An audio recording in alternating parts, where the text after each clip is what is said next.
আল্লাহ পাক রব্বুল আলামিন বলেন, ওয়াকুলিল হাক্কু মির রাব্বিকুম ফামান শাআ ফালিউমিন ওয়া মান শাআ ফালিয়াকফুর। ইয়া রাসূলুল্লাহ সাল্লাল্লাহু আলাইহি ওয়াসাল্লাম বলে দেন, ওয়াকুলিল হাক্কু মির রাব্বিকুম, আপনি তাদেরকে বলে দেন, উম্মতদেরকে বলে দেন, আল্লাহর পক্ষ থেকে হক এসে গেছে, আল্লাহর পক্ষ থেকে সত্য নাজিল হয়ে গেছে। ওয়াকুলিল হাক্কু মির রাব্বিকুম ফামান শাআ ফালিউমিন ওয়া মান শাআ ফালিয়াকফুর। এই বান্দাদেরকে একটা এখতিয়ারের শক্তি দেওয়া হয়েছে, ফেরেশতাদেরকে দেওয়া হয়নি। ফেরেশতাদেরকে ইন্নান নাফসালা আম্মারাতুন বিসসু, ফেরেশতাদেরকে নফস আম্মারা দেওয়া হয় নাই। যেই সমস্ত ফেরেশতাদেরকে বলছে রুকু দিয়ে থাকো, কিয়ামত পর্যন্ত রুকু দিয়ে আস। যে সমস্ত ফেরেশতাদেরকে বলছে সিজদা দিয়ে থাকো, এরা সিজদা দিয়ে আস। যে সমস্ত ফেরেশতাদেরকে বলতে তোমরা শুধু সুবহানাল্লাহ পড়ো, কিয়ামত পর্যন্ত সুবহানাল্লাহ পড়তে থাকবে, ওদেরকে এখতিয়ারের শক্তি দেওয়া হয় নাই।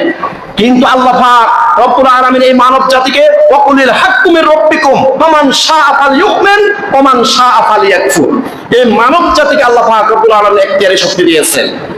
তুমি হক বুঝো না হক বুঝো, সত্য বুঝতেছ মিথ্যা বুঝতেছ, হক বলতেছ, হক বুঝতেছ বাতিলও বুঝতেছ, কোনটা ভালো কোনটা মন্দ সেটা তো বুঝতেছ।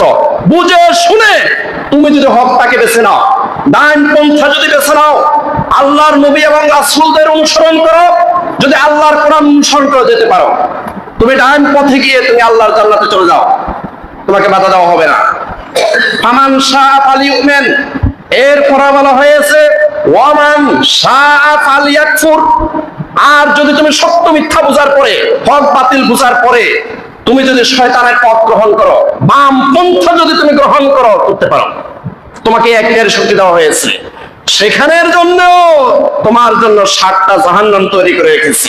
এই ফেসবুক এবং ইউটিউব কোম্পানিগুলো এটার আবিষ্কারকরা এমন ভাবে সেটিং করছে, আপনি যা দেখবেন তাই আসবে, যা দেখবেন তাই আসবে। অর্থাৎ আপনি যদি ওয়াজ দেখেন, কোরআন হাদিসের আলোচনা দেখেন, এর পর পর পর পর শুধু কোরআন হাদিসের আলোচনা আসতে থাকবে। আর আপনি যদি নাটক সিনেমা নাচ গান দেখতে থাকেন, এর পর পর টানতে টানতে দেখবেন যে ওইটাই আসতে থাকবে। এই জন্য আপনার ডিসিশন, আপনি কোথায় যাবেন, ডান দিকে যাবেন না বাম দিকে যাবেন। আল্লাহ আল্লাহ নবীরা ডান দিকে যাচ্ছে, আল্লাহ আল্লাহ রসুল এবং নবীরা আপনাকে ডান দিকে ডাকছে, আর শয়তান আপনাকে জাহান্নামের দিকে বাম দিকে ডাকছে। আপনি কোথায় যাবেন, আপনার ডিসিশন। আপনি যেইভাবে ইউজ করবেন সেটাই আসবে। তো এখন এই জন্য আমাদেরকে জানতে হবে, বুঝতে হবে। আল্লাহ রাসূল সাল্লাল্লাহু আলাইহি ওয়াসাল্লাম শুকরিয়া আদায় করছে তাহাজ্জুদ পড়ে, আর আমরা দুনিয়ার কোন সফলতা লাভ করলে নাচ গানের আয়োজন করি। নাউজুবিল্লাহ বলেন।